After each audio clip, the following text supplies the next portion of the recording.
Assalamualaikum warahmatullahi wabarakatuh. Selamat malam semuanya. Bersama saya Khairul Ismail. Di video kali ini saya akan menjawab 3 pertanyaan mata kuliah laporan akuntansi untuk pertemuan pertama. Pertanyaan pertama adalah, apa yang Anda ketahui tentang profesi akuntansi? Profesi akuntansi adalah profesi yang menggunakan keahlian di bidang akuntansi. Untuk profesi akuntansi itu sendiri memiliki 7 jenis ya. Untuk yang pertama adalah akuntan pendidik. Akuntan pendidik adalah akuntan yang bekerja di bidang pendidikan atau memberikan kegiatan belajar mengajar. Contohnya seperti dosen akuntansi dan guru akuntansi. Yang kedua adalah akuntan sektor publik. Akuntan sektor publik adalah akuntan yang bekerja untuk mengaudit laporan keuangan BUMN. Akuntan sektor publik bekerja di Badan Pemeriksa Keuangan atau BPK. Yang ketiga adalah akuntan pajak. Akuntan pajak adalah akuntan yang memberikan perhitungan surat pajak tahunan, PPN, PPh, dan pajak lainnya. Yang keempat adalah akuntan syariah. Akuntan syariah adalah akuntan yang bekerja di organisasi atau perusahaan yang bergerak di bidang syariah. Contohnya bank syariah, asuransi syariah, atau BPR syariah. Yang kelima adalah akuntan publik. Akuntan publik adalah akuntan yang memberikan jasa asuransi atau jasa non-asuran yang bekerja di kantor akuntan publik. Yang keenam adalah akuntan berpraktik. Akuntan berpraktik adalah akuntan yang hanya memberikan jasa non-asuransi yang bekerja di kantor akuntan publik. Kantor jasa akuntan, bukan. Dan yang terakhir adalah akuntan manajemen.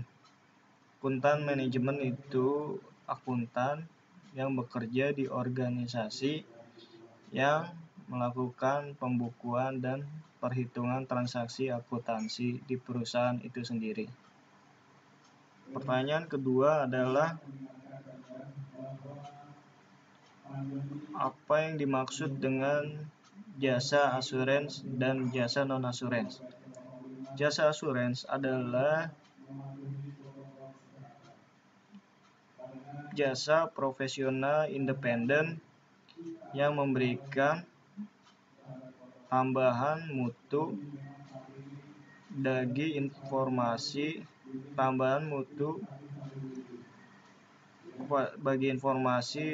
yang digunakan pihak lain dalam mengambil keputusan, agar keputusan itu tersebut dapat diambil dengan baik sehingga tidak menimbulkan kesalahan. Contoh dari jasa asuransi adalah atestasi. Atestasi itu adalah laporan tertulis yang dikeluarkan oleh profesi akuntan publik yang menyimpulkan bahwa keandalan asersi sehingga dapat digunakan pihak lain dalam mengambil keputusan. Asersi itu adalah sebuah keyakinan atau pendapat dari profesi akuntansi sehingga informasi yang diberikan dapat dipertanggungjawabkan. Contoh atestasi itu ada 3. Yang pertama, audit laporan keuangan historis, review laporan keuangan historis, dan jasa atestasi lainnya. Sedangkan untuk jasa non-asuransi adalah Jasa yang diberikan profesi akuntan publik yang tidak memberikan keyakinan pendapat atau pendapat lainnya. Contohnya itu jasa pajak. Jasa pajak itu jasa yang diberikan akuntan publik untuk perhitungan SPT tahunan, PPN, PPH, dan PPNBM. Kedua, konsultasi manajemen adalah jasa yang diberikan agar kegiatan operasional perusahaan dapat berjalan dengan efisien dan efektif. Dan yang ketiga adalah jasa akuntansi dan pembukuan yang biasa digunakan oleh perusahaan kecil di mana pegawai akuntansinya terbatas sehingga perhitungan akuntansi dan pembukuan diberikan kepada kantor akuntan publik. Pertanyaan yang ketiga itu jelaskan apa yang dimaksud dengan manajemen risiko. Manajemen risiko adalah usaha dari perusahaan untuk melindungi asetnya dari kecurangan. Tujuan dari manajemen risiko itu ada 3. Yang pertama, operation, yaitu agar semua kegiatan operasional perusahaan dapat berjalan dengan efisien sehingga meminimalkan dari biaya yang dikeluarkan dan efektif sesuai dengan tujuan dari perusahaan. Kedua itu reporting. Semua informasi yang diberikan perusahaan itu harus dapat dipertanggungjawabkan, dapat diandalkan, dan dibuat dengan kebenaran. Yang ketiga adalah compliance, atau semua kegiatan perusahaan telah dilakukan sesuai dengan peraturan perundang-undangan yang berlaku.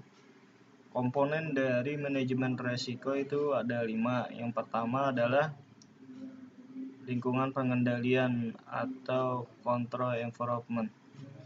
Lingkungan pengendalian itu adalah sikap tegas, struktur organisasi, dan budaya dari perusahaan dalam menghadapi atau menilai sebuah risiko. Kedua adalah risk assessment atau penilaian risiko, yaitu sikap dari perusahaan dalam menilai sebuah risiko berdasarkan tingkatannya dari yang mulai tinggi, sedang, atau rendah, dan akibat yang ditimbulkan untuk perusahaan. Apakah itu fatal, medium, atau tidak signifikan atau tidak berpengaruh besar. Yang ketiga adalah pengendalian aktivitas atau control activities, yaitu bagaimana cara perusahaan dalam menghadapi sebuah risiko dan mencari jalan keluarnya. Yang keempat, information and communication, komunikasi dan informasi.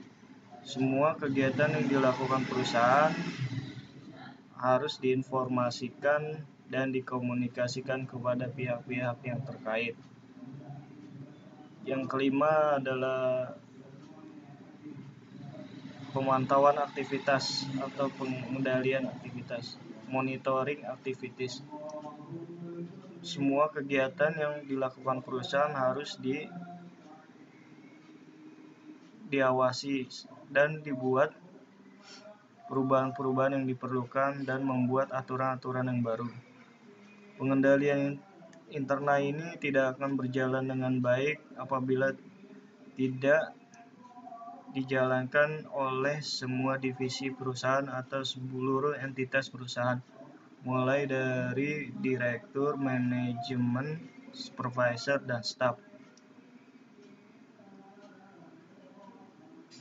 Sebuah perusahaan yang dapat menciptakan pengendalian internal yang baik, maka akan mengurangi atau meminimalisir peluang untuk terjadinya kecurangan. Demikian video dari saya, semoga bermanfaat. Sampai berjumpa di video berikutnya. Terima kasih. Wassalamualaikum warahmatullahi wabarakatuh.